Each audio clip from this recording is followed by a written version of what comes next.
இயேசு கிறிஸ்துவ நாமத்தினால் அழைக்கப்பட்ட சகோதர சகோதரி அனைவருக்கும் மாலை வணக்கத்தை தெரிவித்துக் கொண்டு இன்றைக்கான காணொலிக்கு நம்ம போலாங்க. இன்னைக்கு நம்ம என்ன தலைப்பு பார்க்கிறோம் அப்படின்னாக்கா, சோதனைகளை மேற்கொண்ட தேவ பிள்ளைகள் அப்படின்ற இந்த தலைப்பின் கீழ் நம்ம பார்க்க போறோங்க. காட்லி people who overcame temptations.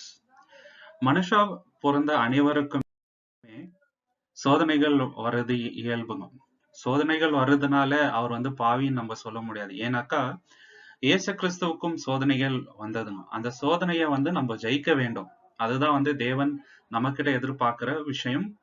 So அப்படி இருக்கிற பட்சத்துல தெய்வ பிள்ளைகளுக்கு தேவன் ஒரு வாக்கு தத்தத்தை வேதத்துல சொல்லி இருக்கிறார். அதை நம்ம 1 கொரிந்தியர் 10ஆம் அதிகாரம் 13வது வசனத்துல நம்ம பார்க்கிறோம். மனுஷனுக்கு நேரிடுகிற சோதனை அல்லாமல் வேற சோதனை உங்களுக்கு நேரிடவில்லை. தேவன் உண்மையுள்ளவராய் இருக்கிறார். உங்கள் திராணிக்கு மேலாக நீங்கள் சோதிக்கப்படுவதற்கு அவர் இடம் கொடாமல் சோதனையை தாங்கத்தக்கதாக சோதனையோட கூட அதற்கு தப்பிக்கொள்ளும்படியான போக்கையும் உண்டாக்குவார். சோதனைகள் வரும்பொழுது அதுல இருந்து தப்பிக்கிற அந்த போக்கையை தேவன் உண்டாக்குறாருன்னு நம்ம பாக்குறோம். அப்போ அந்த சோதனையிலிருந்து வெளியே வர வழி இருக்குதுங்க. தேவன் அதை காட்டுறாரு. அந்த வழியில நம்ம போறோமான்றதுதான் ரொம்ப பெரிய முக்கியமான கேள்வி. நிறைய பேர் அந்த வழியை எடுக்காம தான் சோதனையில ஆள்கொண்டு என்ன வர்றாங்க, அந்த சோதனையை சகிக்க முடியாம பாவத்தை செய்யறாங்க இல்லைங்களா? சோ இன்னைக்கு வேதத்துல நம்ம சில உதாரணங்கள்ல நம்ம பார்க்க போறோம். தெய்வ பிள்ளைகள் எப்படி சோதனையை மேற்கொண்டாங்க அப்படின்ற ஒரு சோதனையும் நம்ம வாழ்க்கையிலயும் வருதுங்க. அவங்களுக்கு சோதனை நம்ம வாழ்க்கையிலயும் வருது. அதை எப்படி அவங்க மேற்கொண்டாங்கன்றத நம்ம ஒரு உதாரணமா எடுத்துக்கொண்டு நம்மளும் நம்ம வாழ்க்கையில அதே மாதிரி இருக்கணும்ன்றத நம்ம கத்துக்கலாங்க. ஏன்னா வேதத்துல இருக்கிற எல்லாமே நமக்கு ஒரு பாடமாக தேவன் எழுதி வச்சிருக்கிறார். முதலாவது உதாரணம் யாருன்னு பாத்தீங்கன்னாக்கா நோவா. நோவா எப்படிப்பட்டவர்ன்றத வசனம் நம்ம வாசிக்கலாங்க. ஆதியாகமம் 6ஆம் அதிகாரம் 9வது வசனத்துல நோவாவின் வம்ச வரலாறு. நோவா தன் காலத்தில் இருந்தவர்களுக்குள்ளே நீதிமானும் உத்தமனுமாய் இருந்தான். நோவா தேவனோடே சஞ்சரித்து கொண்டிருந்தான். 3 விஷயத்தை இங்க சொல்றாருங்க. நீதிமானும் உத்தமனுமாய் இருந்தான். நோவா தேவனோடே சஞ்சரித்து கொண்டிருந்தான். தேவனோட கூட நடந்தார் அப்படின்ட்டு இருக்குதுங்க. எப்படி அவர் சோதனையை மேற்கொண்டு இருப்பாரு அப்படின்னு நீங்க பாத்தீங்கன்னாக்கா, நம்ம ஒரு விஷயத்த நல்லா புரிஞ்சுக்கணும். அவர் வாழ்ந்துன்னு இருந்த காலகட்டம் எப்படிப்பட்டது அப்படின்னு பாத்தீங்கன்னாக்கா, ரொம்ப பொல்லாத ஒரு உலகம். அங்க இருந்த எல்லா ஜனங்களும் அவரை பார்க்கிலும் ரொம்ப ரொம்ப பொல்லாதவங்களா இருக்கிறாங்க. இவர் நீதிமானா இருக்கிறாரு. ஜனங்கள் இவருக்கு ரைட் ஆப்போசிட்டா இருக்கிறாங்க. அருவருப்பான காரியங்களை செய்யறாங்க. தேவனுக்கு விரோதமான எண்ணங்கள் வைக்கிறாங்க. அந்த அளவுக்கு அருவருப்பான ஒரு உலகத்துல இருந்தார். தேவனுக்கே நான் இதுன்னு பாத்தீங்கன்னாக்கா, ஏன்னா மனுஷனை உருவாக்கணும்னு அவர் மனசுலயே அவர் மனஸ்தாபப்படுறாருங்க. அவருக்கு விசனம் ஆகுது. அதுதான் ஆதியாகமம் 6ஆம் அதிகாரம் 5, 6ல நம்ம வாசிக்கிறோம். Genesis chapter 6 verse 5 to 6. மனுஷனுடைய அக்கிரமம் பூமியிலே பெருகினது என்றும் அவன் இருதயத்தின் நினைவுகளின் தோற்றமெல்லாம் நித்தமும் பொல்லாததே என்றும் கர்த்தர் கண்டு தாம் பூமியிலே மனுஷனை உண்டாக்குனதுக்காக கர்த்தர் மனஸ்தாபப்பட்டார். அது அவர் இதயத்துக்கு விசனமாய் இருந்தது. பாத்தீங்களா? தேவனுக்கே விசனம் ஆயிடுச்சுங்க. ஏன்டா மனுஷனை உருவாக்கணும் அப்படின்ற மாதிரி அந்த அளவுக்கு அருவருப்பு பண்ணாங்க. ஆனா ஒரு குடும்பம் மட்டும் ஒழுங்கா இருந்தாங்க. நோவாவோட ஃபேமிலி மட்டும் அவரு தேவனோட கூட நடந்தாரு. நீங்க பாத்தீங்கன்னாக்கா, அவருக்கு எவ்வளவு டெம்டேஷன்ஸ் வந்திருக்கும். நல்லா நம்ம யோசிச்சு பார்க்கணுங்க. இப்பவே நம்ம இந்த பொல்லாத உலகத்துல இருக்கிறோம். நம்ம கூட நம்ம சகோதரர்களும் இருக்கிறாருங்க.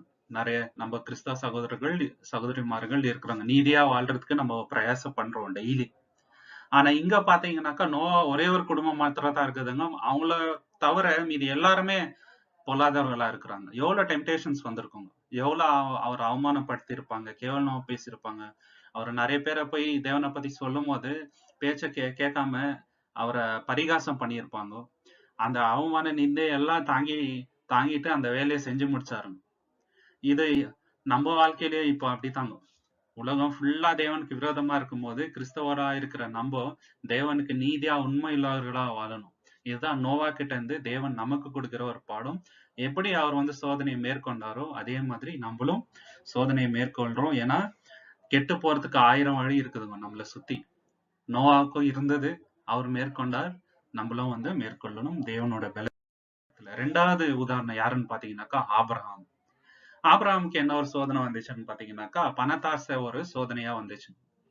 எப்படி நீங்க பாத்தீங்கன்னாக்கா, அவரு லோத்தோட ஃபேமிலிய வந்து சில ராஜாக்கள் வந்து பிடிச்சு அடிமையா எடுத்துட்டு போகும்போது, அவர் போய் அவங்க கிட்ட சண்டை போட்டு அவர மீட்டு கொண்டு வராரு. மீட்டு கொண்டு வரும்போது சோதோமின் ராஜா வந்து என்ன பண்றாருனாக்கா, நீங்க சண்டை போட்டு என்னென்ன கைப்பற்றுனீங்களோ எல்லா சொத்துக்கள் எல்லாத்தையும் நீங்க எடுத்துக்கோங்க. மனுஷன வந்து எனக்கு திருப்பி குடுத்துடு அப்படின்ட்டு சோதம் ராஜா கேட்கும்போது, ஆபிரகாம் என்ன சொல்றாரு, எனக்கு ஒண்ணு கூட வேணாம் உங்ககிட்ட இருந்து. தேவன் எனக்கு குடுத்தது மட்டும் போதும். வேற எத பத்தியும் எனக்கு கவலை இல்ல. எதுவுமே வேணாம் அப்படின்ட்டு சொல்றாரு. இதுல நமக்கு என்ன பாடம் அப்படின்னு பாத்தீங்கன்னாக்கா, நமக்கும் வந்து இந்த உலகத்துல பொருளாசை வந்து வர்றதுக்கு ஏராளமான வாய்ப்புகள் இருக்குதுங்க. நம்மளோட பொல்லாப்பா இருக்கிறவர், தேவனுக்கு விரோதமா நடக்கிறவர் நல்லா சுகபோகமா, சந்தோஷமா, பணக்காரா இருக்கலாங்க. அவங்கள பார்த்து நம்ம பொறாமைப்படக்கூடாது. ஏன்னா நம்ம கூட தேவன் இருக்கிறாருங்க. யாரு இல்லைன்னா கூட தேவன் இருக்கிறாரு. தேவன் தான் நமக்கு பாதுகாப்பு. தேவனும் நம்மள சும்மா விடுறதில்லைங்க. நம்மளுக்கு தேவைகளை எல்லாத்தையும் சந்திக்கிறாரு இல்லைங்களா? நம்ம அந்த மாதிரி பணத்தாசை, பொருளாசை அதுல ரொம்ப நம்ம எச்சரிக்கையா இருக்கணும். ஆதியாகமம் 14ஆம் அதிகாரம் 22, 23. அதற்கு ஆபிரகாம் சோதோமின் ராஜாவை பார்த்து, ஆபிரகாமை ஐஸ்வர்யவாக்கினேன் என்று நீர் சொல்லாதபடிக்கு நான் ஒரு சரட்டையாகிலும் பாதரட்சியின் வாராகிலும் உமக்கு உண்டானவைகளில் யாதொரு ஆகிலும் எடுத்துக்கொள்ளேன் என்று வானத்தையும் பூமியும் உடையவராகிய உன்னதமான தேவராகிய கர்த்தருக்கு நேராக என் கையை உயர்த்தினேன். கையை மேல தூக்கிட்டு சொல்றாரு, உன்கிட்ட இருந்து நான் ஒண்ணு கூட நான் எடுக்க மாட்டேன். ஒரு த்ரெட், ஒரு நூல் கூட நான் எடுக்க மாட்டேன் அப்படின்ட்டு சொல்றாரு. அந்த மாதிரி உலகத்தாசை இல்லாத நம்ம இருக்கணும். அவங்கள பார்த்து அவங்கள மாதிரி நம்ம இருக்கணும். அந்த ஆஸ்பிரேஷன்ஸ் இருக்கக்கூடாது. நம்மளோட எண்ணம் எப்படி இருக்கணும்னாக்கா, தெய்வ பிள்ளைகளா இருக்கணும். ஆபிரகாம் போல தேவனுக்கு விசுவாசமா இருக்கணும். தாவீது ராஜா போல தேவனுக்கு இதயத்துக்கு ஏற்ற மனுஷனா இருக்கணும். அப்போஸ்தலன் பவுல் போல வைராக்கியமா இருக்கணும். அந்த எண்ணம் நம்ம வைக்கணும். அந்த எண்ணங்கள் நம்ம மனசுல இருக்கணும். அதுதான் வந்து நம்ம பாக்குறோம். மூன்றாவது பர்சன் யாருன்னு பாத்தீங்கன்னாக்கா யோசேப்பு. யோசேப்பு இளைஞருக்கு ஒரு முக்கியமான ஒரு முன்னுதாரணம். எப்படின்னாக்கா, வாலிப பிராயத்துல எல்லாருக்குமே வந்து இந்த மாம்சீக இச்சை வந்தே வரும். வாலிப பிராயத்துலன்னு மட்டும் இல்லைங்க, வயசாயிட்ட கூட வருது. ஆனா முக்கியமா பிரைம் டைம் என்னன்னு பாத்தீங்கன்னாக்கா, டீனேஜ்ல இருந்து அந்த ஒரு காலகட்டத்துல அதிகமா இந்த ஒரு ஆசைகள் வருது இல்லைங்களா? இதுல தான் நிறைய பேர் வந்து தேவனுக்கு விரோதமா போறாங்க இப்ப இருக்கிற காலகட்டத்துல. அவ்வளோ அருவருப்பான காரியங்கள் செய்யறாங்க தேவனுக்கு விரோதமா இப்ப இருக்கிற உலகத்துல. ஆனா யோசேப்பு, அவருக்கு எல்லா சந்தர்ப்பமும் கிடைச்சிச்சுங்க அந்த பாவம் செய்யறதுக்கு. அவர் நினைச்சிருந்தா யாருக்கும் தெரியாம மறைமுகமா அந்த பாவத்தை செஞ்சு சந்தோஷமா சல்லாபமா வாழ்ந்துட்டு இருக்கலாம். ஆனா அவரு என்ன பண்றாருனாக்கா, அதை விட்டு போறாருங்க. அது மட்டும் இல்லாம அந்த பாவத்தை ஏன் செய்ய மாட்டேன்றதுக்கு ஒரு காரியத்தை சொல்றாருங்க. தினந்தோறும் அந்த போட்டிஃபேரின் மனைவி அவருக்கு வந்து அந்த டெம்டேஷன்ஸ் பண்ணும்போது, அவரை சோதிக்கும் பொழுது, அவர் வந்து ஒரு அவங்கள பார்த்து இந்த வார்த்தையை சொல்றாருங்க. ரொம்ப டச்சிங்கான விஷயம் அதுதான். நம்மளும் அந்த விஷயத்த எப்போதுமே ஞாபகம் வச்சுக்கணும். ஆதியாகமம் 39:9. இந்த வீட்டிலே என்னிலும் பெரியவன் இல்லை. நீ அவருடைய மனைவியா இருக்கிறபடியால் உன்னை தவிர வேற ஒன்றையும் அவர் எனக்கு விலக்கி வைக்கவில்லை. இப்படி இருக்க நான் இத்தனை பெரிய பொல்லாங்குக்கு உடன்பட்டு தேவனுக்கு விரோதமாய் பாவம் செய்வது எப்படி என்றான். என்ன சொல்றாரு பாத்தீங்களா? நானு தேவனுக்கு விரோதமா இந்த பாவத்தை எப்படி செய்யட்டும்? அவரு என்னோட முதலாளிக்கு விரோதமா நான் எப்படி அந்த பாவத்தை செய்யட்டும்னு சொல்லலைங்க யோசேப்பு. என்ன சொல்றாருன்னா, தேவனுக்கு விரோதமா எப்படி செய்யட்டும்? சோ இந்த மாம்சீக இச்சை நம்ம பாவம் செய்யறோம் இல்லைங்களா? அது வந்து ஒரு மனுஷனுக்கு விரோதமாவோ இல்லைங்க, தேவனுக்கு விரோதமா நம்ம செய்யற பாவங்கள். அந்த யோசனை நம்ம மைண்ட்ல இருந்ததுனாக்கா, இந்த மாதிரி பாவங்கள் செய்யற எண்ணம் நமக்கு வராதுங்க. எப்பவுமே இந்த யோசனை இருக்கணும். யோசிப்பு முக்கியமான உதாரணம் இது. இவர் எப்படி மேற்கொண்டாரோ அதே மாதிரி வந்து நம்ம மேற்கொள்ளணும். நம்ம நினைச்சிடக்கூடாது, நம்ம அந்த பாவங்கள் இருக்கிற இடத்துல போயிட்டு நம்ம வந்து செல்ஃப் கண்ட்ரோலா இருக்கலாம். இல்ல, இவர் பண்ண மாதிரி அதை விட்டு அந்த இடத்த விட்டு தூரமா வரணும். ஏன்னா அந்த அளவுக்கு செல்ஃப் கண்ட்ரோல் வந்து தேவன் கொடுக்கலங்க. என்னன்னாக்கா, பாவம் சுத்தி நடக்கிற இடத்துல போய் நம்ம நின்னுக்குன்னு அசிங்கமா பேசுவாங்க. ரொம்ப தவறான விஷயங்கள் நடக்கிற இடத்துல போய் இருந்துட்டு நம்ம வந்து அதை மேற்கொள்ளணும்னா கஷ்டம். அதை விட்டு நம்ம தூரம் வரணும். அதுதான் வந்து நம்ம செய்ய வேண்டிய கரெக்டான வழிமுறை. அதுதான் யோசேப் பண்றாரு. அதனாலதான் அதை வந்து அவரு வெல்றாருங்க. இங்க அடுத்த விஷயம் என்னன்னு பாத்தீங்கன்னாக்கா, மோசே. அடுத்த ஒரு எக்ஸாம்பிள் வந்து மோசே. மோசே எப்படின்னு பாத்தீங்கன்னா, அவர் எப்படி செல்ஃப் கண்ட்ரோல் இல்ல இந்த சோதனைகளை மேற்கொண்டார் அப்படின்றத நம்ம பார்க்கலாங்கோ. எபிரேயர் 11ஆம் அதிகாரம் 24, 25 நம்ம வாசிக்கலாங்க. விசுவாசத்தினாலே மோசே தான் பெரியவன் ஆனபோது பார்வோனுடைய குமாரத்தின் மகன் என்பதை வெறுத்து அநியாயமான பாவ சந்தோஷங்களை அனுபவிக்கிறதை பார்க்கிலும் தேவனுடைய ஜனங்களுடைய துன்பத்தை அனுபவிக்கிறதே தெரிந்து கொண்டு. என்ன ஒரு அருமையான வசனம் பாருங்க. இதுலதான் வந்து மோசே செப்பரேட்டா தெரியுறாரு. என்ன ஆச்சுனாக்கா, அவர் வந்து பார்வோனின் குமாரத்தியோட மகன் என்ற அந்த பேரோட வாழ்ந்திருந்தா ரொம்ப சுகபோகமா, ரொம்ப ரொம்ப மேட்டிமையா, எல்லா சந்தோஷங்களோட அவர் வாழ்ந்திருந்திருக்கலாம் கண்டினியூஸா. ஆனா அதை வெறுத்து தேவ பிள்ளைகளோட பாட அனுபவிக்கிறதே நல்லதுன்ட்டு அவர் வராரு. ஒரு மனுஷன் வந்து சந்தோஷமா எல்லா லைஃப்ல எல்லாம் என்ஜாய் பண்ணிட்டு அதை விட்டு வர்றது ரொம்ப கஷ்டம். அதுதான் வந்து ரொம்ப முக்கியமான ஒரு கஷ்டமான விஷயம். அதை வந்து இவர் செய்யறாரு. அவர் நினைச்சிருந்தா அந்த லைஃப கண்டினியூஸா என்ஜாய் பண்ணிட்டு வாழ்ந்துட்டு இருந்திருக்கலாம். ஆனா அதை ஓவர் கம் பண்றாருங்க. அதுல எவ்வளவோ டெம்டேஷன் இருந்திருக்கும் அந்த வாழ்க்கையில. அதெல்லாம் விடுறாருங்க. அது விடுறதுன்றதே ரொம்ப பெரிய விஷயம். அதுதான் வந்து மோசே கிட்ட இருந்து நம்ம இங்க கத்துக்கிற விஷயம். ஏன்னா இப்போ நம்ம நினைச்சா வந்து உலகத்தார் மாரி வாழ்றோம்னா ரொம்ப ஈஸி. நம்ம பாட்டு நம்ம வேலை உண்டு, ரொம்ப ஜாலியா நம்ம லைஃப் வந்து லீட் பண்ணலாம். ஆனா தேவன் அதை நம்ம எதிர்பார்க்கலாம். தெய்வ பிள்ளைகளோட பாட அனுபவித்து தேவனுக்காக உண்மையா வாழ்றதான் தேவன் இப்போ விரும்புறாரு. அதான் மோசே பண்றாரு. அவரு இந்த விஷயத்துல நமக்கு எல்லாருக்குமே ஒரு ரொம்ப பெரிய முன்னுதாரணமா இருக்கிறாரு. அதை விட்டுட்டு வரணும்னாக்கா அந்த சோதனையெல்லாம் நம்ம விட்டுதான் அதை மேற்கொண்டாதான் முடியும். இல்லைன்னா முடியாது இல்லைங்களா? இங்க மோசே அதை வந்து பண்றாரு. அடுத்த உதாரணம் யாருன்னு பாத்தீங்கன்னாக்கா எலிஷா எதுலன்னு பாத்தீங்கன்னாக்கா பொருளாசை அவர்கிட்ட கொஞ்சம் கூட இல்லைங்க. அதை வந்து மேற்கொள்றாரு. அந்த ஒரு சோதனை வருது. ஏன்னா வலிந்து வந்து அவர்கிட்ட கிஃப்ட் தராங்க. இப்ப பாத்தீங்கன்னாக்கா நாகமான் வந்து அவரோட அந்த லெப்ரேசியை வந்து சொஸ்த பண்றாருங்க. குஷ்டரோகத்தை வந்து சொஸ்த பண்ணும்போது அவருக்கு வந்து கிஃப்ட் தராங்க. அவர் வானான்றார். 2 ராஜாக்கள் 5:16. 2 Kings chapter 5:16. அதற்கு அவன், நான் வாங்குவதில்லை என்று கர்த்தருக்கு முன்பாக அவருடைய ஜீவனை கொண்டு சொல்கிறேன். ஒரு ப்ராமிஸ் பண்ணி சொல்றாரு. கர்த்தர் உயிரோட இருக்கிறார். அவர் நாமத்துல சொல்ற, நான் வாங்குறதுல உங்ககிட்ட எதுவுமே. வாங்க வேண்டும் என்று அவனை வருந்தினாலும் தட்டுதல் பண்ணி விட்டான். அவங்க வந்து ரொம்ப அவரை வந்து கட்டாயப்படுத்துறாங்க. வாங்கிக்கோங்க. ஆனாலும் அவர் வானான்ட்டு அனுப்புறாருங்க அவர். என்ன காட்டுதுனாக்கா, உலகத்துல நம்ம வாழணும்னு நினைச்சாக்கா சில டைம் நம்மளுக்கே தாட்டு வருங்க. ஒரு வேலை உலகத்துல இருந்திருந்தா நம்ம ரொம்ப சந்தோஷமா இருந்திருப்போமோ, நல்ல சந்தோஷமா எல்லாம் பணமோ ஆஸ்தி பாஸ்தி அந்த மாதிரி இருந்திருப்போமோ. ஆனா தேவனை பின்பற்றும் போது ஏன் இந்த மாதிரி எல்லாம் ஆகுது நம்மளுக்கு யோசனை வரலாம். ஆனா இங்க எலிஷா பார்த்தாலும், எலிஷா என்ன அவருக்கு மெயினா இருந்துச்சுனாக்கா, மைண்ட்ல தேவன் என் கூட இருக்கிறாரு, அவர் போதும், அவரே என்ன வழி நடத்துறாரு. இந்த இதெல்லாம் வச்சுட்டு நான் எதுவுமே எனக்கு அதனால வரப்போறது இல்லைன்ற அந்த எண்ணம் அவருக்கு ரொம்ப இருந்துச்சு. அந்த மைண்ட் செட் நம்ம கிட்டே இருக்கணும். உலகத்துல நம்ம எவ்வளோ பொருட்களோ ஆஸ்தியோ சம்பாதிச்சாலும் தேவனுக்காக வாழ்ற வாழ்க்கை தான் வந்து நம்மள நித்திய ஜீவத்துக்கு கொண்டு போவோங்க. இங்க நம்மளுக்கு சம்பாதிக்கிற எதுவுமே வந்து நித்திய ஜீவனுக்கு கொண்டு போறது கிடையாது. இதை நம்ம நல்லா ஞாபகம் வச்சுக்கணும். அடுத்த ஒரு உதாரணம் யாருன்னு பாத்தீங்கன்னாக்கா ரெகாபியர்கள். யாரு இந்த ரெகாபைட்ஸ் நீங்க பாத்தீங்கன்னாக்கா, அவங்க யாருன்னு பாக்கிறதுக்கு முன்னாடி அவங்கள பத்தின வசனத்தை நம்ம வாசிக்கலாம். எரேமியா 35ஆம் அதிகாரம் 5-6. திராட்சை ரசத்தினால் நிரப்பப்பட்ட குடங்களையும் கிண்ணங்களையும் ரெகாபியருடைய குடும்பத்தை சேர்ந்த புத்திரரின் முன்னே வைத்து அவர்களை நோக்கி திராட்சை ரசம் குடியுங்கள் என்றேன். அதற்கு அவர்கள், நாங்கள் திராட்சை ரசம் குடிப்பதில்லை, ஏனென்றால் ரகாபின் குமாரனாகிய எங்களுடைய தகப்பன் யோனதாப் நீங்கள் பரதேசிகளாய் தங்குகிற தேசத்தில் நீடிப்பதற்கு. என்ன பாக்குறோம்னாக்கா, அவங்க மூதாதையர் என்ன பண்றாங்க, நீங்க திராட்சை ரசம் குடிக்கூடாதுன்னு சொன்ன அந்த விஷயத்த இவங்க ஃபாலோ பண்ணாங்க. ரெகாபியர் யாருன்னு பாத்தீங்கன்னாக்கா, இவங்க வந்து கூடாரங்கள்ல வாசம் பண்ற ஒரு புறஜாதி மக்களுங்க. இவங்க வந்து இஸ்ரேல் ஜனத்துக்கு பக்கத்திலே கூடாரம் போட்டு தங்குற ஒரு ஜனம்.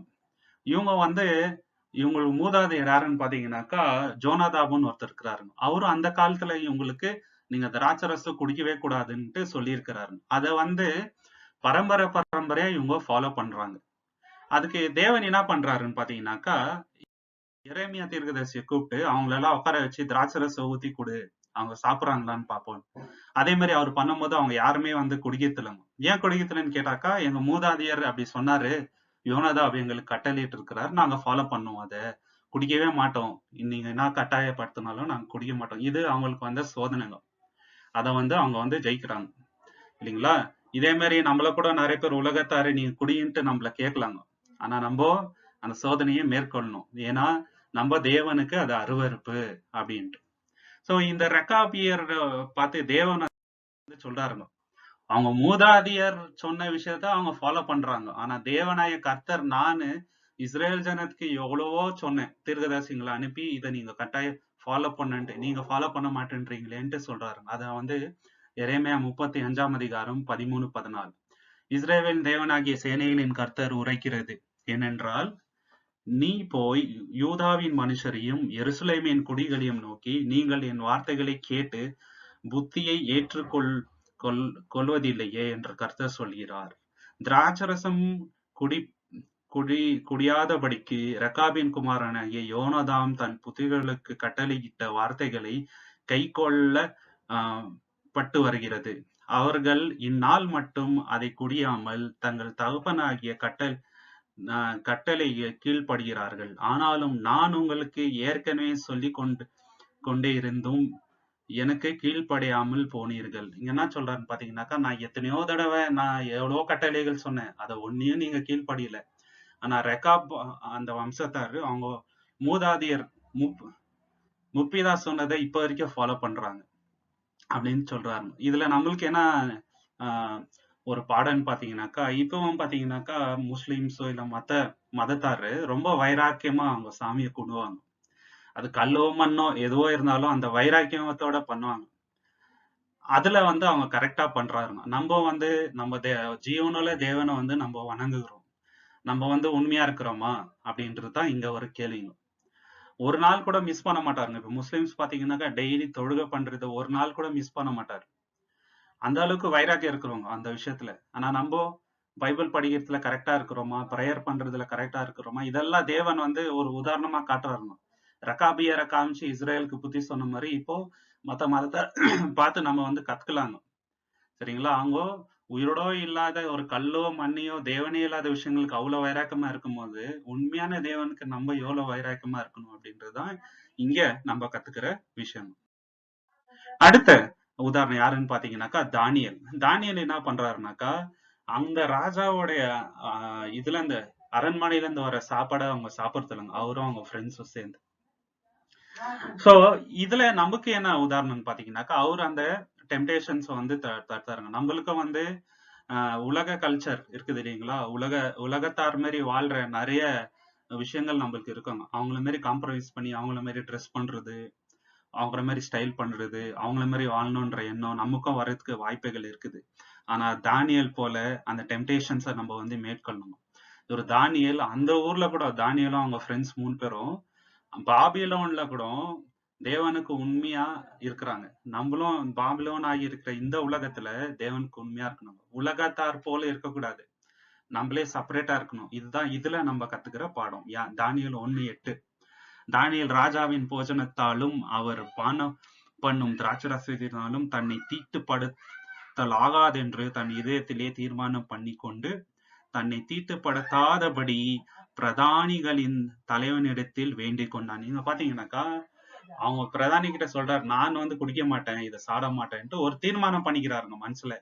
என்னதான் சோதனைகள் வந்தாலும் நான் தேவனுக்கு விரோதமான காரியத்தை பண்ண மாட்டேன்னு தானியலுக்கு ஒரு தீர்மானம் இருக்குதுங்க. அதே தீர்மானம் என்னதான் உலகத்துல சிற்றுமுங்கள் ஆசை நிறைய சந்தோஷம் இருந்தாலும் நான் உலகத்தார் மாதிரி இருக்க மாட்டேன், தேவனோட பிள்ளையாதான் இருப்பேன் அப்படின்ற அந்த ஒரு வைராகியம் தானியலை போல நம்ம வச்சுக்கணும். அதனாலதான் அவங்க இப்ப வரைக்கும் ஒரு எக்ஸாம்பிளா இருக்கிறாங்க. அடுத்த உதாரணம் யாருன்னு பாத்தீங்கன்னாக்கா, நம்ம கர்த்தராகி இயேசு கிறிஸ்து. அவருக்கு வந்து சாத்தானு 40 நாள் அவரு உபவாசம் இருக்கும் போது வந்து சோதனை பண்றாரு. அப்போ என்ன சோதனைனாக்கா, உலகத்தின் ராஜ்யத்தை எல்லாம் காமிச்சு என் காலில் விடு நான் உனக்கு தரேன்னு சொல்லும் போது இயேசு இந்த வார்த்தையை சொல்றாரு. லூக்கா 4:5-8. பின்பு பிசாசு அவரை உயர்ந்த மலையின் மேல் கொண்டு போய் உலகத்தின் சகல ராஜ்யத்தையும் ஒரு நிமிஷத்திலே அவருக்கு காண்பித்து, இவைகள் எல்லாவற்றிலும் உள்ள அதிகாரத்தை இவைகளின் மகிமையும் உமக்கு தருவேன். இவைகள் எனக்கு ஒப்பு கொடுக்கப்பட்டிருக்கிறது. எனக்கு இஷ்டமானவனுக்கு இவைகளை கொடுக்கிறேன். நீர் என்னை பணிந்து கொண்டால் எல்லாம் உம்முடையதாகும் என்று சொன்னான். இயேசு அவனுக்கு பிரதியுத்தரமாக, எனக்கு பின்னே போ சாத்தானே, உன் தேவனாய கர்த்தரை பணிந்து கொண்டு அவர் ஒருவருக்கே ஆராதனை செய்வாயாக என்று எழுதியிருக்கிறதே என்றார். என்ன ஒரு வார்த்தை பாத்தீங்களா? நீ என்னதான் எனக்கு கொட்டி கொடுத்தாலும் தேவனை தான் நான் வணங்குவேன், வேற யாரையும் வணங்க மாட்டேன் அப்படின்ற அந்த ஒரு விஷயத்த இங்க நம்ம இயேசு கிறிஸ்து கிட்ட இருந்து கத்துக்கலாங்க. இது மட்டும் சோதனை இல்லைங்க, அவருக்கு லைஃப் ஃபுல்லா சோதனை வந்துச்சுங்க. உலக ஆஸ்தியெல்லாம் இங்க தரணும் போது வானான்றாரு. அடுத்து ஒரு இடத்துல வந்து அவரை ஃபோர்ஸ் பண்ணி ராஜாவா உட்கார வைக்கணும்னு நினைக்கிறாங்க. அவருக்கு நல்லா தெரியுங்க, நான் இந்த உலகத்துல வந்திருக்கிறது நல்லா ராஜாவா வாழ்ந்து சுகத்தை அனுபவிக்கிறதுக்கு வரல, ஜீவனை கொடுக்க வந்திருக்கிறேன்ட்டு அவருக்கு பொருந்ததுல இருந்தே அந்த யோசனை அவர் மனசுல இருந்துச்சுங்க ஆழமா. அது ஒரு நாளும் அவர் யாருக்காகவும் விட்டு கொடுக்கவே இல்லைங்க. அவர் எல்லா சோதனையும் ஒன்னொன்னா மேற்கொண்டு வர்றாரு. யோவான் 6:15 ஆதலால் அவர்கள் வந்து தம்மை ராஜாவாக்கும்படி பிடித்து கொண்டு போக மனதாயிருக்கிறார் என்று இயேசு அறிந்து மறுபடியும் விலகி தனியே மலையின் மேல் ஏறினார்.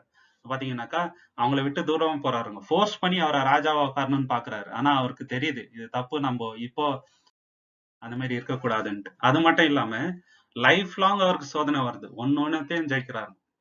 தேவனுடைய அந்த சித்தத்தை செய்யணும் அப்படின்றதுக்காக எல்லா சோதனையும் மேற்கொள்றார். நம்முடைய பலவீனங்களை குறித்து பரிதாபப்படக்கூடாத பிரதான ஆசிரியர் நமக்கு இராமல் எல்லா விதத்திலையும் நம்மை போல் சோதிக்கப்பட்டும் பாவம் இல்லாத இருக்கிற பிரதான ஆசாரியரே நமக்கு உண்டு. எபிரேயர் 4:15 எல்லா விதத்திலும் ஒரு வயசு பசங்களுக்கு என்ன சோதனை வருமோ அதுவும் அவருக்கு வந்துச்சு. எல்லா சோதனையும் மேற்கொண்டு அவர் வந்து வெற்றி சிறக்கிறார். இது ஒரு ரொம்ப முக்கியமான பிரைம் எக்ஸாம்பிள் இயேசு கிறிஸ்துவ. ஏன்னா மத்தவங்க எல்லாரையும் நம்ம பார்த்தோம் இல்லைங்களா, அவங்க ஏதாவது ஒரு காலத்துல பாவம் செஞ்சிருப்பாங்க. ஆனா இயேசு கிறிஸ்து ஒருத்தர் தான் எல்லாவற்றிலும் வந்து ஜெயம் கொண்டாருங்க. எல்லா சோதனையிலும் ஜெயம் கொண்டவர் இவர் ஒருத்தர் தான். அடுத்த உதாரணம் யாருன்னு பாத்தீங்கன்னா அப்போஸ்தலனாகிய பேதுரு.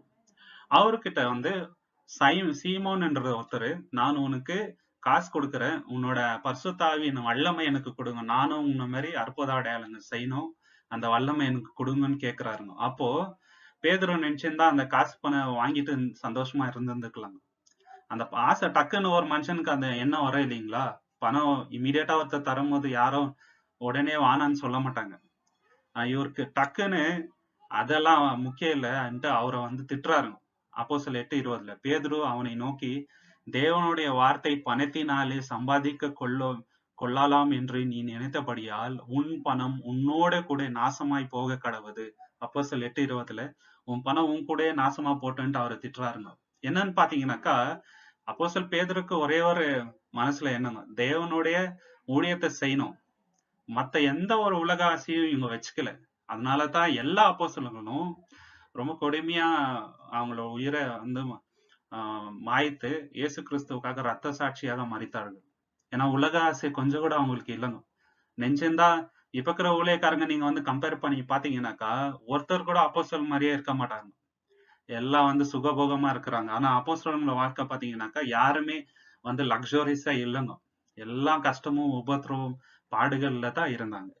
அடுத்த ஒரு முக்கியமான எக்ஸாம்பிள் யாரு நீங்க பாத்தீங்கன்னாக்கா அப்போஸ்தலனாகிய பவுல். அவர் என்ன பண்றாருன்னு பாத்தீங்கன்னாக்கா 1 கொரிந்தியர் 9:27 அந்த மாம்சீக இச்சையை கண்ட்ரோல் பண்றதுக்கு தினந்தோறும் அவர் வந்து வீட்டுல வந்து போராடுறாரு. மற்றவர்களுக்கு பிரசங்க பண்ணுகிற நான் தானே ஆகாதவனாய் போகாதபடிக்கு என் சரீரத்தை ஒடுக்கி கீழ்ப்படுத்துகிறேன். டெய்லி அவர் பாடியை டிசிப்ளின் பண்றாரு. எதுக்காக? அந்த சரீரம் வந்து அவருக்கு கீழ்பாட்டு இருக்கணும். சரீர இச்சைங்களுக்கு நம்ம கீழ்பாட்டு போகக்கூடாது. சரீரம் வந்து நம்ம சொல்றத கேட்கணும் அப்படின்ட்டு சொல்றாரு. அதே மாதிரி பண்ணாரு. அதனாலதான் சாகிறதுக்கு கொஞ்ச நாள் முன்னாடி நல்ல போராட்டத்தை போராடினேன், ஓட்டத்தை ஓடி முடித்தேன்ட்டு தைரியமா சொல்லிட்டார். இதெல்லாம் பண்ணதுனால தாங்க அந்த டெம்டேஷன்ஸை வந்து மேற்கொண்டாங்க. அப்படி நம்ம இருக்கும் போது நம்ம வந்து இந்த மாதிரி இருக்கிறாங்க. சோ இப்போ இயேசு கிறிஸ்து ஒரு விஷயத்த சொல்றாருங்க, டெய்லி வந்து நம்ம ஜெபம் பண்ண வேண்டியது. டெம்டேஷனை மேற்கொள்ளணும் சாதாரணமான விஷயம் இல்லைங்க. தினந்தோறும் நம்ம ஜெபம் பண்ண வேண்டியது. எப்படி ஜெபம் பண்ணணும்ட்டு அவரே சொல்றாரு. மத்தேயு 26:41. நீங்கள் சோதனைக்கு உட்படாதபடிக்கு விழித்திருந்து ஜெபம் பண்ணுங்கள். ஆவி உற்சாகம் உள்ளதுதான், மாம்சமோ பலவீனம் உள்ளது. ஆவி உற்சாகமா இருக்குது, மாம்சமா பலவீனமா இருக்குது. அதனால சோதனைக்கு வராதபடிக்கு டெய்லி ஜெபம் பண்ணு, விழித்திருந்து ஜெபம் பண்ணுன்றாருங்க. அப்படி நம்ம ஜெபம் பண்ணாதான் இந்த சோதனைகளை ஜெயிக்க முடியும். அப்படி சோதனைகளை ஜெயிக்கிற மனுஷனுக்கு தேவன் என்ன தருவாருன்ட்டு அவரே சொல்றாருங்க. யாக்கோபு 1:12 இந்த மாதிரி சொல்றாரு. சோதனைகளை சகிக்கிற மனுஷன் பாக்கியவான், அவன் உத்தமன் என்று விளங்க பின்பு கர்த்தர் தம் இடத்தில் அன்பு கூறுகிறவர்களுக்கு வாக்குத்தத்தம் பண்ணின ஜீவ கிரீடத்தை கொடுக்குவாருங்க. யாரு சோதனையை ஜெயிக்கிறாங்களோ தேவனோட பலத்துல, அவங்களுக்கு தேவன் அந்த ஜீவ கிரீடத்தை கொடுப்பாரு. நம்ம சொந்த பலத்துல நம்ம ஜெயிக்க முடியாதுங்க. அதனாலதான் ஜெபம் பண்றோம் இல்லைங்களா? அப்படி ஜெயம் கொள்றவங்களுக்கு தேவன் உண்மையும் உத்தமும் உள்ள ஊழியக்காரன் அந்த ஜீவ கிரீடத்தை தேவனுடைய ராஜ்யத்துல கொடுப்பார். சோ அப்படி நம்ம தினந்தோறும் சோதனைகளை மேற்கொண்டு ஜெபம் பண்ணி இந்த ஓட்டத்தை நம்ம ஓடி கடவுங்க. எல்லா சோதனைகளையும் நம்ம ஜெயிக்கிறதுக்கு தேவன் தாமே வழி தருவார். தேவன் தாமே இந்த வசனங்களை ஆசீர்வதிப்பாராக. தேவன் நாமத்துக்கு மகிமை உண்டாவது. உங்களுக்கு இந்த காணொலி பிடிச்சிருந்தா லைக் பண்ணுங்க, ஷேர் பண்ணுங்க, சப்ஸ்கிரைப் பண்ணுங்க. கூடிய சீக்கிரம் இன்னொரு காணொலியில நம்ம சந்திக்கலாம். ஆமென்.